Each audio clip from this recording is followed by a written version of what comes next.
again, with a bright light, then a deafening roar. All it took was that for my home to disappear. My home wasn't the biggest village.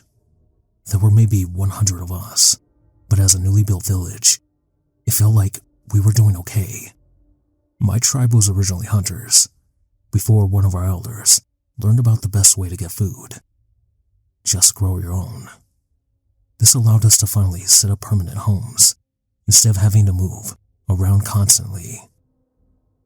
Even though growing food was tough, and honestly pretty boring, we were all happy with finally settling down.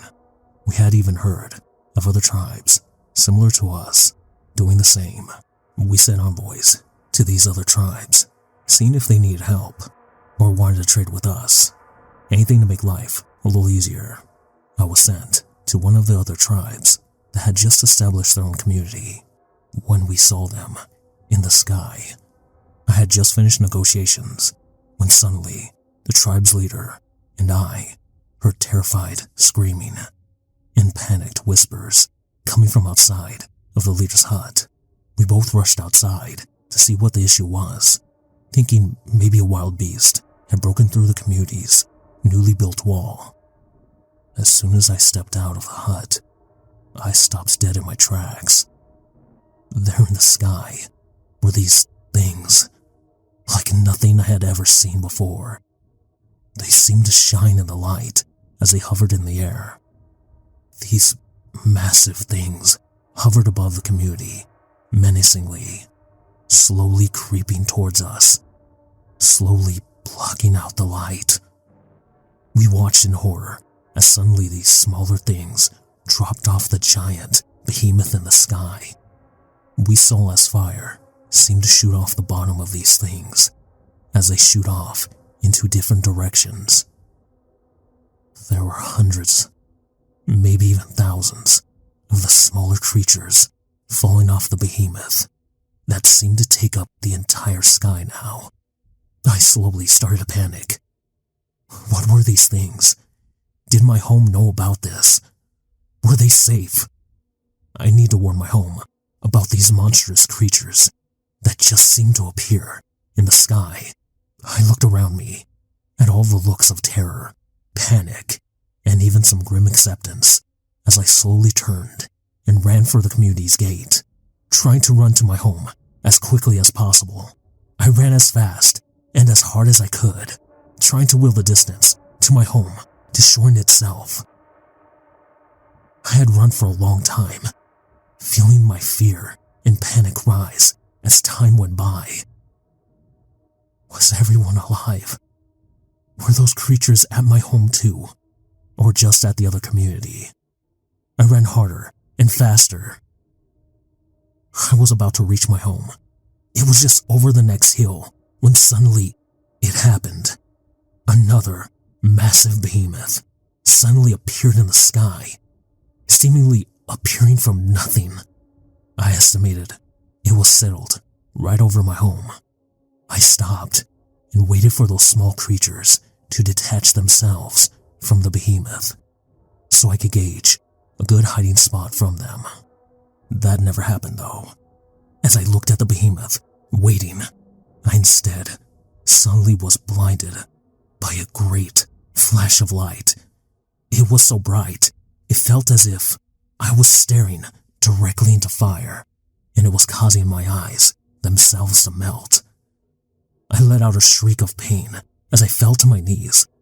With myself being blinded, I was unprepared for what happened next. A great and sudden rush of wind hit me. It was so strong that it flung me back onto the ground and caused me to roll for a short distance. Following the wind, there was a deafening roar.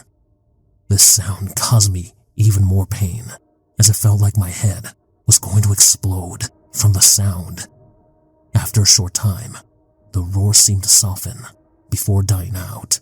The wind seemed to stop, and I slowly waited for my eyesight to return. I felt pain from being thrown back by the wind, and my eyes and head were killing me. After another amount of time, I slowly gained my vision again. I saw that the behemoth was still in the sky, but now it was different. On the bottom of it, these two slabs were open, pointing towards the ground. I could only assume that it was its mouth, and it had just opened it and unleashed a roar that could almost kill me.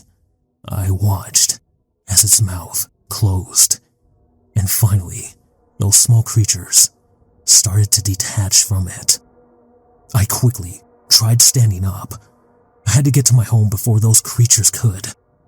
I slowly stood and started to carefully make my way over the hill. As I crested it, I could only stand in shock and horror as I looked at the remains of what was once my home. Where once was a community of huts, people, animals, and even a small wall, there was now nothing. There was a massive hole in the ground. The ground was blackened, as if it was set aflame. Whatever that behemoth was, its roar could destroy entire communities. I felt the overwhelming grief and sorrow hit me all at once as I stared into the destruction of my home. I needed to grieve, but I first needed to warn the other communities. I rushed back towards the tribe I had just left. The pain burned deep as I moved. I kept feeling like I was being watched, as if a hungry predator was stalking me, waiting for a chance to strike and gain a quick meal. I glanced up at the behemoth in the sky. It wasn't that. Please, don't be that, I kept thinking to myself. As I moved, the feeling of being watched got worse and worse. Every step felt like I was stepping into the mouth of one of those behemoths, and it scared me. I kept moving though. The other tribes needed to be warned. As I made my way back to where the other tribe's community was, it was not as I left it. Where once there were huts and a wall to keep predators out, there were now many of those smaller creatures that came from the behemoth. These creatures seemed to be following orders, almost like a hound listening to its master, giving them directions. I could only dread the thought that the behemoth was these hounds' master. The hounds reflected the light off their skin. They were not small as they appeared to be when coming from the behemoth. They were the size of the chief's hut. They were very large. I saw the hounds had their mouths open, just like the behemoth. I watched as coming from the hounds, even smaller creatures came out. How many creatures are there? I asked myself. These new creatures were different. There was much variation in size. Some were tall, some were short, some looked wider than others. They all walked upright, just like me though. I noticed there were some similarities between them. First, they were extremely pale. They must not have ever seen the light before. Second was their large, round heads that seemed to contain only one eye that took up their entire face. The eye was shiny, almost like the other creatures. It seemed to almost show their surroundings if you looked directly at it. Finally, each creature seemed to have a bulge coming from their back. It was flat, almost like a carved stone. But it took up a majority of their backs. They looked like spirits, vengeful from beyond, wanting to reclaim the land for their own. I hid, trying to keep out of sight of these many spirits. All I could do was watch in horror as these spirits captured the tribe. They hit the ones that tried to escape and dragged them off to the hounds from which they came. I could hear the screams and wails of the tribe as they were dragged into the mouths of the giant hounds. I watched for what felt like an eternity, listening to the screams of fear slowly turn into wails of agony. Even though I was not close to the spirits were the hounds. I could hear the sound of ripping, cutting, carving. It sounded exactly like when the tribe butchers a creature we hunted for dinner that night. I tried thinking of a way that I could help the tribe, but I could not think of how I could combat so many terrifying beasts. I realized in horror that I would have to leave them. I would have to abandon this tribe and try to warn the next one. I went to turn and leave, but as I did, I heard the sound of footsteps behind me. As I turned to look, everything went black as I felt a sharp and terrible pain hit me in the face.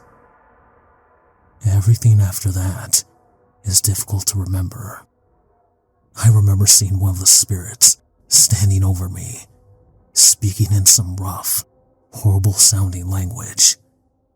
Next, I remember being slowly dragged to the community I had just been watching, the ground digging painfully in my back as I was dragged.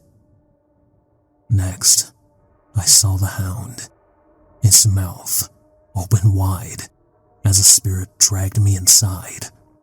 I saw the hound's mouth slowly close, blocking the light out as it slowly consumed the both of us whole.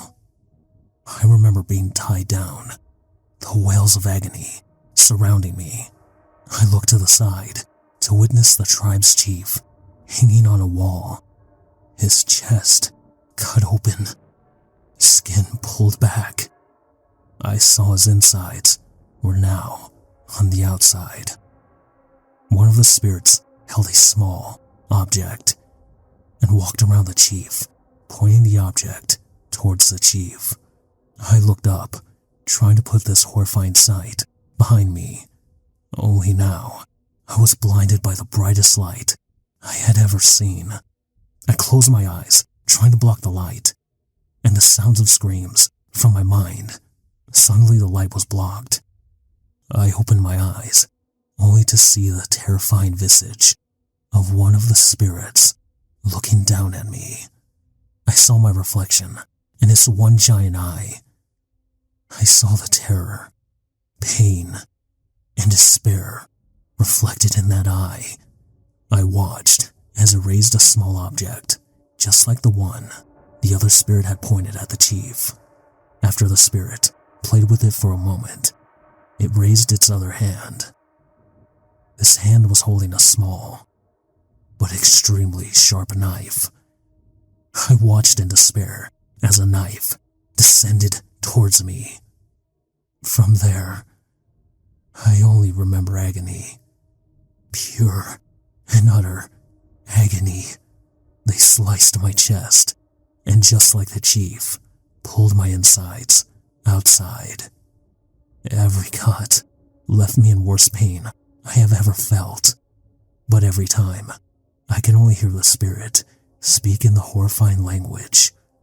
Once they opened the last of my insides out, the spirit did many things with them. It put them on weird devices, spoke even more in that horrible language, and even tossed them into the air before slowly putting them back inside of me. This process was even more painful than them being removed, as a creature basically threw them back inside me without any care. After the creature finished, it raised the knife again, this time cutting my neck. This time the spirit was quick. After it peeled my skin away from my neck, it pointed the small object towards it, before putting down the knife and grabbing a tiny object that was near it. The object was small, almost invisible, except for the glint in the light when the spirit moved its hand. The spirit moved this object and shoved it into my neck. I felt as the spirit's hand moved around in my neck, pulling my very life around as it seemed to reposition the inside of my neck to its liking. After an eternity, it pulled its hand back before slowly putting my skin back in place and moving on. Next, it checked my face. It opened my mouth, and with a yank, ripped a tooth from my mouth. With all this happening, I kept trying to scream, but it was as if I was paralyzed and couldn't move or scream. I felt everything. I felt as it pulled one of my eyes from its socket. There was a strand connected to the back of my eye, but I realized in horror that I could still see in the eye. I watched in excruciating pain as a spirit turned my eye around, and I realized I could see myself. I mentally screamed as a spirit pulled the strand from the back of my eye, and I realized I had lost sight in that eye. Next, it drove a spike into one of my ears. The spike was as long as my hand, and as sharp as a spirit's knife. As soon as it was placed, everything started to spin. I cried tears of pain, despair, and most of all, unbearable suffering. As I wept, I noticed something strange. The harsh language spoken by these spirits. I could slowly understand it. I listened and realized I could only understand it when a spirit spoke on the side where the spike was in my ear.